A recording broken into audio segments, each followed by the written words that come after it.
Hey guys, wanted to have a little chat to you about the Neural Nectar today because I don't talk about it enough, I don't feel. It's this one here, my precious tonic herb nootropic blend, Neural Nectar. Now, I love it because I created it for myself.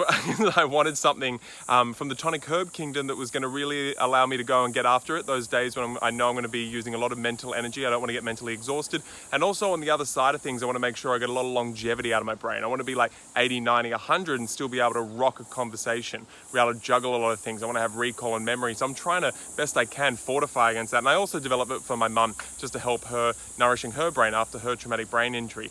And so the reason I like it and going for like a nootropic like this from full spectrum extracts of tonic herbs that have been used for thousands of years, because it's unlike those synthetic nootropics.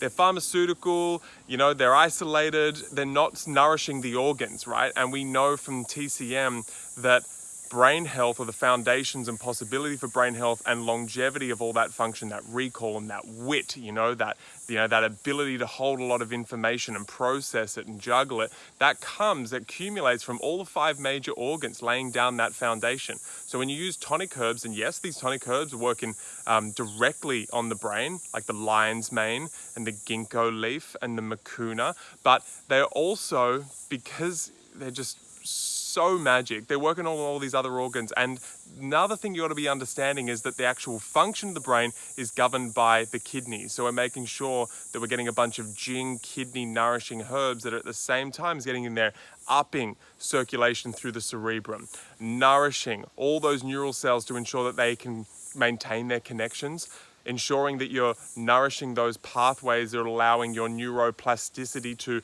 remain or possibly enhance over the years, getting dopamine up and those mood enhancing neurotransmitters like in the mucuna there, and then that basic just like strengthening of the capillary walls. That's what these herbs have been used for a long time. We basically like including them in a diet. I like including it in my diet so that I've kind of like, yes, I'm getting very short-term results when I need to like take a big teaspoon of this. If you're just starting out, don't do that. Do like a 1/4 teaspoon because it's got some kick. And that's because quite often we're not used to having circulation going through the brain, especially one that's not like directly synthetic, but it's really coming from your body, and your body doing that push. And when you get a little bit older, especially like 30, a little bit older, you start like, you cease to have the ability to just do a cartwheel and be like fine, or you stand up too fast and you get those little head spins, where it's not like when we're kiddies and our organs were able to just circulate that blood all through the body, especially across that blood-brain barrier, and really get that nice strong circulation going. So the idea behind tonic herbs is over time, as we take it over time, we're increasing our capacity to keep that circulation going so we can get nutritives into the brain, so we can detox the brain and basically keep the chi up nice and high. So then the happy accident on the other side of that is that we stay sharp and witty and our memory stays epic.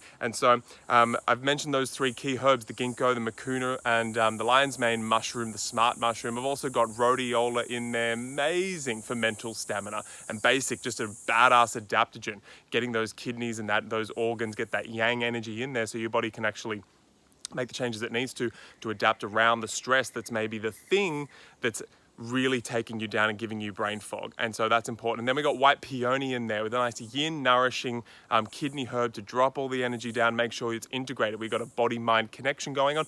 Also wonderful for strengthening the capillaries. So Neural Nectar, it's magic. Lots of people love putting it in their coffee, hot chocolates, taking it just on its own, a bit of hot water and a little bit of honey. It's absolute magic. Give it a go. Start off with a 1/4 teaspoon, gently get up. Maybe most people sit at about 1/2 teaspoon. I like a teaspoon personally, and I do it about 3 times a week. Enjoy it, guys.